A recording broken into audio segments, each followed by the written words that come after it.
ఇతను తీసుకున్న ఒక నిర్ణయం నిమిషంలో 80,000 మంది ప్రాణాలు కోల్పోయేలా చేసింది.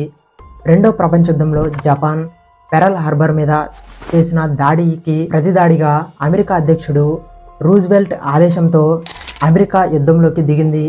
యుద్ధం చివరి దశకు వచ్చేసరికి అతను చనిపోయాడు. అలాగే జపాన్ తప్పితే మిగతా దేశాలు లొంగిపోయాయి. వాళ్ళు చనిపోదాం కానీ లొంగిపోకూడదు అని అనుకున్నారు.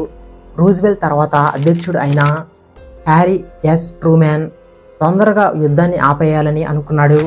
జపాన్ను ఆక్రమించాలంటే చాలా ఖర్చుతో కూడుకున్న పని. దీంతో అప్పటికి టెస్టింగ్లో ఉన్న యాటమ్ బాంబులను ప్రత్యక్ష యుద్ధంలో ఉపయోగించడానికి ఇదే మంచి సమయం అని వాటిని ఉపయోగించడానికి ఆదేశాలు ఇచ్చాడు. దీంతో వాళ్ళ ప్లేన్స్ 6th అలాగే 9th ఆగస్ట్ 1945లో యాటమ్ బాంబులను హిరోషిమా నాగసాకిలపై ప్రయోగిస్తే హిరోషిమాలో 2 నిమిషాల్లో 39,000 మంది, నాగసాకిలో 1 నిమిషంలో 80,000 మంది చనిపోయారు.